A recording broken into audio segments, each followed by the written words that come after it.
I want to share on the 12 tribes today. They are from 4 mothers, Leah and Rachel. These are Lavan's daughters, and they had 2 handmaids or half-sisters or maidservants from the father's concubines. And so they had altogether 12. The 11th and the 12th were from Rachel. And Leah had the first few, and then the handmaidens had some, the maidservants. So I'm not giving the order of them in their births. I'm giving the order now through the mothers. So you have Reuven is the firstborn, the Bechor. Bechor means the firstborn, the one that breaks the womb, is the catalyst, breaks out.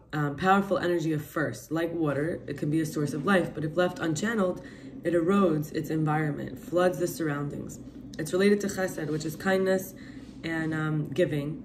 And we're actually in the week this week counting the Omer, the Jewish technique for spiritual, technological software advancement. If harnessed correctly, can change worlds, but if it is abused, it destroys, like water. Shimon, second, is the aggressor. Unbridled, it can cause fierce anger and cruel wrath. And if that's not eliminated from nature, it becomes weapons of violence that consume the person and all she or he come in contact with, which is Gevura, the strength and the force. So when I mention these are like the fundamental faculties of our technology, I'm talking about our sfirot, our attributes. These like living, interwoven, crystal-like structures that each one contains itself, and each one interincludes, it includes the others that are not itself, but it is all part of itself.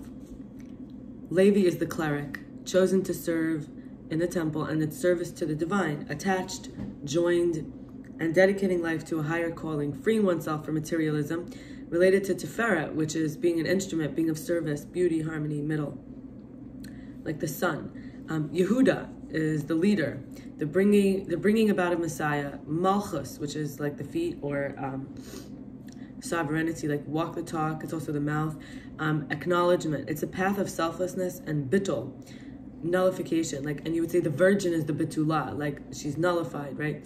Her virginity. So it's the most vital ingredient in leading is to protect and serve, not to be I'm in charge. Then you have Isaschar. Again, this is not exact. So the first 4 were this way, but then the handmaids had some. But this is Leah's 6 kids. I'm reading in order, and then I'll read the 2 from one handmaid, 2 from the other handmaid, and 2 from Rachel. But again, there's others from there's a different order with their births, but Yisachar is Leah's 5th child. He was a scholar, wisdom, clarity, direction, foundation of any system, and the dedication to immerse in study and education. This is Netzach, which is like the right leg, or the right side, or eternity, victory, inspiration, really. Then you have Zevulun, and they come often entangled in a certain way, where it's complementary or symbiotic partnership. He funds and houses the learners and partakes of the reward. It's like secret treasures hidden in the sand. This is to do with Hod, which is very much like the space for the leader, which is the one who could witness the majesty, the bigness, and it redeems the divine sparks in the marketplace, in the world, as a merchant, as a business person personality.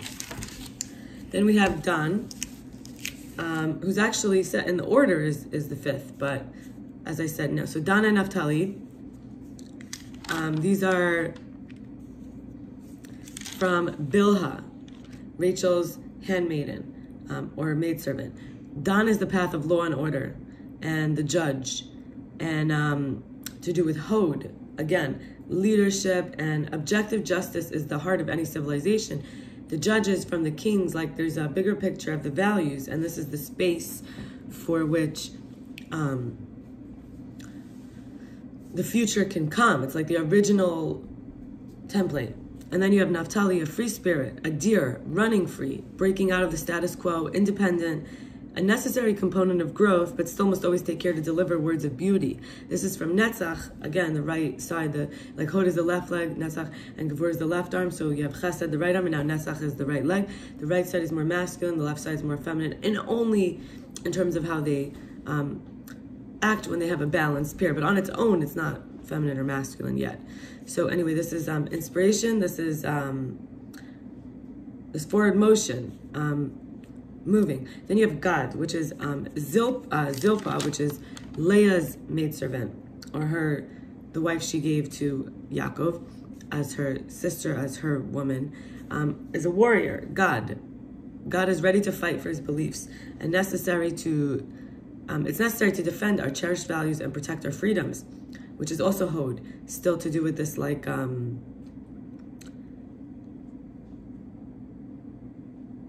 the bearing, the ability to bear, to be a vessel, to be a container, to be spacious. And Asher, 10, is the prosperous one. Plentifulness, pleasure, and dimension of a blessing beyond the norm. Gives more than survival, necessity. And this is literally the personality of not just getting what you need, but enjoying it. And that's again Netzach, which is forward, coming out. More, like a victorious kind of perpetuation, an infinity aspect. Then you have Yosef, who is Rachel's first child.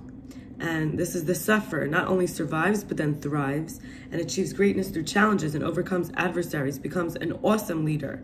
Like Yehuda is among his accepting, the ones who accept him. Yosef is the one who has to go into Mitzrayim and maintain spiritual integrity, the powerful light that emerges actually from the darkness, not just recognized by, for example, those who already know that kind of leader. And this is Yesod. This is the foundation. It's to do with the pelvis area. It's to do with creativity. It's to do with abundance, not like Asher, which is like overflowing, like dripping, but actually the root of abundance, the supply, the stability. And his two children were actually taken into the tribes, and Levi did not, for example, the priest did not get the priest tribe, the ones that don't look at materialism, didn't get physical, the physical proof of their tribality, their tribalism, but they became the servants of the temple, like being the conduit for the people to God. And so there's two tribes here that get the land, like, so altogether we still have, let's say, 12 allotments of land and 12 positions, with Levi becoming in the middle. So they got divided. Yosef was sold into slavery. And so in Egypt, he had these children, and his father accepted them as if they were his own kids. And so you have Menashe, the ability to not succumb to constraints that make it desirable to forget our spiritual roots, but rather stay connected, regardless of the challenges. It's about reconnection. And the second is Ephraim, not just surviving in an alien environment, but being fruitful in the land of our affliction. This is about transformation of difficulties to divine power. And I would say that I just read, and I forget the source, but the reason that Yaakov wanted to absorb these two as part of the tribes, even though he said there will be no more tribes added after this, there are these 12 tribes, but really like one is divided into two, and then one is given like a special position in the middle without actually being a physical territorial area of a tribe.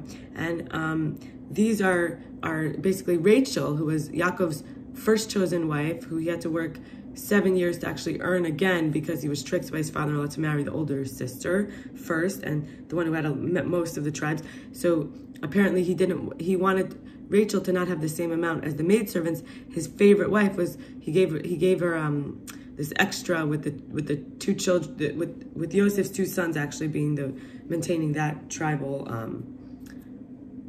line. And then finally we have Binyamin, the ravenous consumer, the wolf that's hungry for the divine. This is Malchus, kingdom, sovereignty, dignity, standing on our integrity of royalty. And it's a mission to passionately seek all the embedded in the matter, the divine energy, and devour it, consume it, and elevate it. I will not be recording a video tomorrow, Wednesday, or then Thursday, because it's a continuation of the Jewish Passover holiday, where we celebrate as a special holy day, a Yom Tov, where we don't use electronics in my tradition. So wish you a happy holiday if you celebrate. Lots of redemption and good vibes.